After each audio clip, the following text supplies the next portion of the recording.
Bonjour et bienvenue. Aujourd'hui, on s'attaque à un gros morceau, un des piliers absolument fondamentaux pour la visibilité d'un site web en 2025, le netlinking. C'est une compétence qui est devenue incontournable et on va voir ensemble comment la maîtriser. En fait, au fond, l'idée est toute simple, mais elle est vraiment puissante. Imaginez que chaque lien qui pointe vers un site est comme un vote de confiance. C'est cette métaphore qui va nous guider. Plus un site reçoit de votes, et surtout de votes pertinents, plus les moteurs de recherche comme Google se disent «Tiens, ce site-là, il a l'air sérieux, il est digne d'intérêt». Alors voilà notre feuille de route. On va commencer par comprendre cette idée de vote de confiance. Ensuite, on disséquerait ce qui fait un bon backlink. Puis, on verra comment trouver les bonnes opportunités, comment ça se négocie, et on finira avec les bonnes pratiques techniques pour que tout ça reste naturel. Allez, on plonge direct dans le vif du sujet avec le principe de base, les fameux votes de confiance.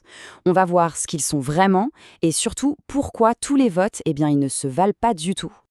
Alors, ces votes, comment on les obtient? Il y a plusieurs manières de faire. On peut en avoir depuis des profils sur des forums, des inscriptions dans des annuaires ou même via des communiqués de presse. Mais il faut être clair, l'expérience montre que les plus puissants et de très loin, ce sont les liens éditoriaux, ceux qui sont intégrés tout naturellement dans un article. Pourquoi? Parce que les moteurs de recherche les voient comme une recommandation authentique, pas comme de la pub. Ok, maintenant qu'on a compris ce qu'est un backlink, on va passer à la question cruciale. Qu'est-ce qui fait qu'un lien est puissant ou au contraire complètement inutile? Et c'est là que tout se joue, parce que c'est la qualité qui prime et non la quantité. L'impact peut être spectaculaire. Et cette phrase, elle illustre ça à la perfection. C'est un cas réel. Ça montre qu'une stratégie bien ciblée est infiniment plus efficace que de s'éparpiller. Pensez-y, juste 3 liens de très haute qualité ont eu plus d'impact que n'auraient eu des centaines de liens médiocres. C'est énorme.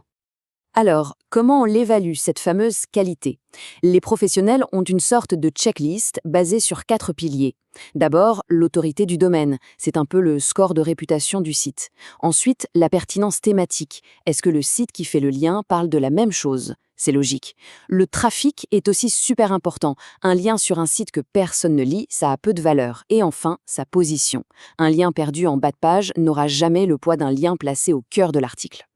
La grande question maintenant, c'est où est-ce qu'on les trouve, ces sites de haute qualité? Eh bien, ça ne tombe pas du ciel, ce n'est pas de la chance. C'est une approche méthodique, presque scientifique, qui utilise des outils bien spécifiques pour dénicher les meilleures pépites. En fait, le workflow d'un pro est très structuré. Étape 1, on analyse le terrain avec des outils puissants comme Ahrefs pour repérer les sites intéressants. Étape 2, on joue à détective avec des services comme Hunter.io pour trouver le bon contact, la bonne adresse email. Et étape 3, on organise toute la prise de contact avec des plateformes comme Pitchbox pour suivre les conversations. C'est un vrai travail de fourmi, mais un travail organisé. Bon, parlons un peu argent. Parce que oui, ces liens, ces actifs numériques, ils ont une valeur marchande. Voyons un peu comment ça se valorise et comment ça se négocie. Ce tableau donne une idée assez concrète du marché. Un bon lien éditorial, un lien de qualité, ça se négocie souvent entre 200 et 800 euros. Pour des liens sponsorisés sur des médias très influents, là les prix peuvent s'envoler et dépasser les 1000 euros. Et bien sûr, ce prix reflète directement les 4 fameux piliers de qualité qu'on a vus juste avant. Et là, on touche à un point vraiment essentiel, un vrai changement de perspective. Le but, ce n'est pas juste d'acheter un lien, comme on achèterait un produit au supermarché. L'objectif ultime, le Graal, c'est de transformer cette simple transaction en un partenariat sur le long terme. C'est comme ça qu'on bâtit une autorité qui dure. Et ce chiffre, 15 000 euros, il est là pour le prouver. C'est un cas réel.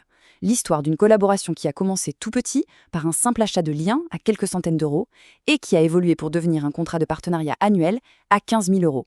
Voilà ce que peut donner une approche basée sur la relation. Allez, dernière ligne droite, mais elle est cruciale, les détails techniques. Il y a des pratiques à respecter pour s'assurer que toute la stratégie de backlinks ait l'air la plus naturelle possible aux yeux des moteurs de recherche. C'est la clé pour éviter d'être pénalisé. Ici, un concept absolument clé, c'est le texte d'encre. C'est tout simplement les mots sur lesquels on clique, les mots en bleu qui contiennent le lien. Le piège, c'est de toujours utiliser le même mot-clé. Si tous les liens pointent avec l'expression «meilleur plombier Paris», ça crie artificiel aux oreilles de Google.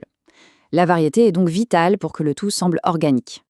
Ce graphique visualise parfaitement l'équilibre que les pros recherchent. C'est un peu un cocktail bien dosé. Environ un tiers des liens avec le mot-clé exact, un gros tiers avec des variantes, plombier pas cher à Paris, artisan plombier, etc. Et le dernier tiers simplement avec le nom de la marque. Ce dosage, c'est ce qui permet d'être efficace sans déclencher d'alarme. Il faut bien retenir une chose, on peut avoir le meilleur lien du monde, s'il est placé dans un contenu médiocre, sa valeur s'effondre. Pour qu'un site sérieux accepte de mettre un lien, l'article qu'on lui propose doit être irréprochable, suffisamment long, bien documenté, bien écrit, et évidemment, le lien doit y être intégré de manière fluide et logique. On va finir avec cette question pour prendre un peu de hauteur. Parce qu'au fond, le netlinking, c'est bien plus qu'une simple checklist technique.